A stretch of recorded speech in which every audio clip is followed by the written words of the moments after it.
Good evening and welcome to Sctv, Simpson College's first student-run newscast. I'm Jake Brend. And I'm Liv Allen. Thank you all for joining us tonight. There have been several reports of mold in residential areas on campus this year. Ethan Humble has the story on how residence life has handled these instances. You may have heard of a growing issue on campus.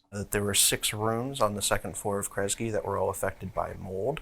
That's right. Mold has infested several first-year dorm rooms, including that of Hannah Curtis. And we first noticed mold growing on my floor of my dorm room. And the next day they had come and cleaned it up and told us that we couldn't put the desk back where it was because there's a big wet spot on the floor, which is where the mold was coming from. As a result of Simpson Residence Life's quick response to the mildew, Curtis said she had to pack up her belongings and move in one afternoon. I am a little frustrated because I just kind of had my life uprooted. It's just like that whole situation with just having to throw away some of my stuff because it was damaged and, having to pretend nothing really happened. But the first-year dorms weren't the only places on campus affected by the mold. Frank Cruz of Sigma Alpha Epsilon was also impacted by the moisture. Cruz's room got filled with moisture whenever it rained a substantial amount on campus. This led to him submitting work orders at the beginning of the school year to have the area fixed. After the installation of a big floor fan, the issue seemed resolved until a couple weeks ago. It started to rain again. I didn't know this, I didn't know my room got wet until one of the brothers kind of stepped on it and water was coming out. So I was very frustrated with it, and I sent an email out to the Dean of Students, the maintenance, Randy Rich, along with several other Simpson administration members. After waiting a couple days to hear back, he got a response, but no action ensued. Cruz developed what he believed were flu-like symptoms, but they ended up being more severe. I got diagnosed with bronchitis, and within that I had to get medication of steroids for 9 to 10 days. So after that instance, I was frustrated again because no one has came into my room. And since it was an urgent work order, it's 24 hours, and again, I was still mad about that. This new piece of the story got maintenance moving the, quote, fastest he'd ever seen. He was moved almost immediately, while his old room continued to get wet spots. Both medical professionals told me that, again, it could be the weather changing, but me living in that room was not the best ideal, and that is probably the main reason why I got bronchitis. Brown says turnover in the maintenance staff is a big reason for the slow response. There's been some changes over there, and I think that has led to just maybe some miscommunication or some difficulty trying to fill in the role and get some things done as people have been starting to leave and they're trying to phase new people into the position. But also that the mold itself shouldn't be making people ill. I don't think that genuinely people over the long term would get sick from mold. That said, there can be allergy symptoms, there can be things that present as a cold. As for preventing the mold in the future, Brown says there are some simple steps students can take. Obviously, when you have cold outside temperatures and you have heat being pumped from the inside the building, the window is a really good place for moisture to build up, right? So it's probably not a bad idea for our students to maybe have a towel on hand and wipe it down once a day. But that what's most important is to not blow the situation out of hand. It sucks. It's not great. But it's also not a cause for mass hysteria, right? We dealt with it. We cleaned it up. If you have mold in your room, please let me know, and I will make sure that we get on it and deal with it. But it's not a cause for, hey, it's not going to spread to every single room. It's not going to have a big outbreak. For Sctv, Ethan Humble. Simpson Athletics made a huge announcement last week regarding upgrades to its athletic facilities. Football, soccer, baseball, softball, track, wrestling, and basketball will all be positively affected. Jake has the story on these enhancements. Simpson Athletics is improving its facilities with a new track and updated turf inside Bill Buxton Stadium, brand new turf infields at McBride Field in the Simpson softball complex, an HVAC system in Coles Fieldhouse, and a new home for men's and women's wrestling inside Hopper Gymnasium, as announced last week by the college. When prospects see that kind of commitment, that kind of upgrade, improvements, ability to offer a even greater experience, I think that's attractive. The surfaces inside Bill Buxton Stadium were overdue for replacements. Our track has some issues with when it gets hot, it bubbles up and it is an uneven surface. Honestly, 8 years is about the warranty and shelf life of a turf field, and I think this will be the 12th year we've had that. So there were some rips and some seams that we had to repair this year. The turf alone won't win you football games or any games like that, but just the fact that our leadership with Marty Bell and our athletic department is committed to making sure our student athletes have one of the most incredible experiences of their life. McBride Field will be the 4th baseball complex in the conference to add the artificial infield, but the softball program will be home to the only turf infield in the ARC, giving both teams an advantage on their recruiting trail. You're able to play as long as there's really not snow and it's raining. So the amount of training time that our players will have, the amount of time that's saved from not doing field work. It allows us to have more games at home, number one, and that's huge because as a student athlete, you want to play in front of your home fans, friends, and family. And then the other thing is it allows us to get outside more often for practice, which will be a huge benefit. There's been schools that have made some major facility enhancements in the recent years, and for us not only to be catching up, but in some ways surpassing some of those projects is really exciting. Along with recruiting advantages, the new rubber has increased morale within the program. It's definitely palpable between the players and just even hearing from alumni and friends of the program that they're all excited. You'll get those true hops all game. You get to play anytime, any day. Because it's turf, it's the nicest thing you can play on. The projects are on schedule to be completed next summer and be ready for competition in the fall of 2022. For Sctv, I'm Jake Brend. The senior class is the only grade at Simpson to have experienced the Indianola Square, not under construction. That's right. The city of Indianola started construction on the new Warren County Courthouse in the summer of 2019, but it still isn't done. SCTV's Amelia Schaefer has the progress of the project. 2 major construction projects are taking place in the square this fall, and both are nearing completion. The Warren County Justice Center in downtown Indianola is nearly complete after a 3-year process.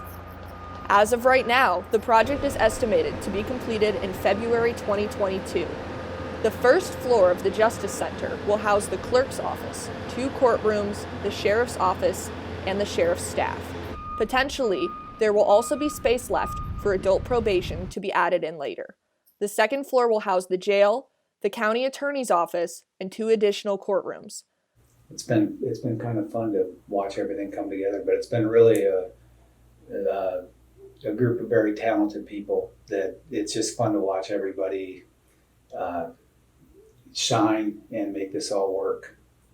You know, I scroll through the Indianola Facebook page and see that the community is concerned about, lack of green space. And I think that once we get the grass in and next year, we get the streetscapes in and seeing what the city has done to try and add to the square with the new building and softening it up. It sounds like something small, but I think in the grand scheme of things, it'll just tie the space together. So patience is key right now. And it hasn't been easy for our residents to put a $37 million project down into the heart of, especially when the city decided to do their streetscapes project after we were 2 years into our project. It's created an opportunity for the city and the county to really collaborate and really communicate. The streetscape project started 2 years into the construction of the courthouse and has caused problems for local area business owners. People that drive by and go, oh yeah, West Hill, let's go in there.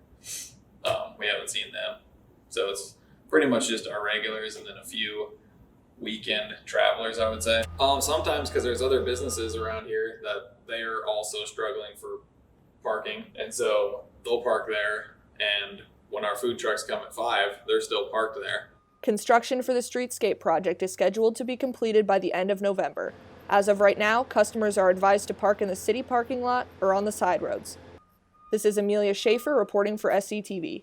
Spencer Moon and Harry Dudley both ran career best races this past weekend at the Midwest Regionals to qualify for the national championships. They travel to Louisville, Kentucky this weekend as they look to be Simpson's 4th and 5th All-Americans. SCTV caught up with both to preview the weekend. It's surreal, really. I guess it's not something I ever really expected. Big difference between this year and last year was I was kind of going as a spectator, where this year I actually feel like I have a chance to compete for an All-American spot. So definitely feel a little more pressure this coming week, but just really excited overall. Very exciting because I know how hard both of them work. You know, they work all summer. You know, they'll take very few days off during the year. So it's just nice to see them being rewarded for their efforts and see them just get rewarded with the ultimate goal, and that's to run at the biggest meet of the year. And both of them are talented runners, and I'm excited to see what they can do. I hope to leave really as a testament to what you can do. I mean, junior year, I finished 110th at the conference meet. I finished 7th this year. Obviously, I want to be a top 40. That's an All-American, but I think I have potential to be higher than top 40. You know, the goal is to be an All-American for both of them. That's top 40 in the country. We run in the arguably toughest region in the country. They're going to have to run better, but it's a realistic goal for both of them to be All-Americans, and I know they're going to give their best efforts, and let's see if they can accomplish it. We wish Harry and Spencer the best of luck. Bring home the title, boys. Good luck, fellas. Do you want to get into some highlights, Liv? Yeah. Men's basketball home opener against Faith Baptist Bible. Senior Chris Hans is ready for the first half. Andrew Kern driving, finds Caden Remeyer. Bang! Storm lead early. Still up in the first half. AC drives, hits Remeyer in transition, and he fires again. That's another three. Huge day for the freshman. More from him in a bit. Still in the first half, Deontay Johnson blows past his guy and finds Rhett Darlin on the wraparound pass. He finishes. Simpson goes into the locker room with a 55-26 lead. Second half now, Buck Eagleberger, best name on the team, finds Hans and it swings over to Johnson. Faith drives and finish. Nice move there from Johnson. Now Lincoln Swanson dumps it off to Remeyer. He fires for a deep three. It finds the nylon, a career-high 24 points for the Townie. Swanson now takes it on his own in transition and finishes at the rim. The Storm demolish the Eagles and get their first win of the season, 101-64. Growing up, Iowa State basketball was the main sport that I looked forward to all year long. I would walk out of my seats at Jack Trice Stadium after a blowout loss in football and see Hilton Coliseum just a half mile away as I dreamt about basketball season. I would spend all of my Christmas money and allowance to buy tickets to as many big games a year as possible to experience Hilton Magic and cheer on my favorite team in the world. But after the program fell to an all-time low under Steve Prohm, it was harder than ever to be excited about games in one of the best arenas in all of college basketball. Now, the Prohm era did bring some good moments and some NBA players, but it ended in an 0-19 conference slate last season. Ultimately, it was one of the worst Power 5 teams ever, and they wore the Cardinal and gold. That era is over, and it's time to welcome in a new era of Cyclone basketball. TJ Otzelberger, one of the biggest reasons that Hilton Magic came back under Fred Hoiberg, is back as the head coach, and they've already surpassed last season's win total in just 3 games. Look, I know they haven't played a hard schedule, with their best win being over an average Oregon State team, but the fight, hustle, and togetherness that I've seen from this new-look crew has been a breath of fresh air. The Cyclones are going to struggle to score this year. We all know that, but they play really hard and they play really solid defense. I had no expectations coming into the season, and I still don't have any expectations. But the backcourt of Tyrese Hunter, Isaiah Brockington, and Gabe Kalisher has looked promising and will only get better with time. Even if this team hasn't scored at a high level, they still put themselves in positions to make shots and they still move the ball.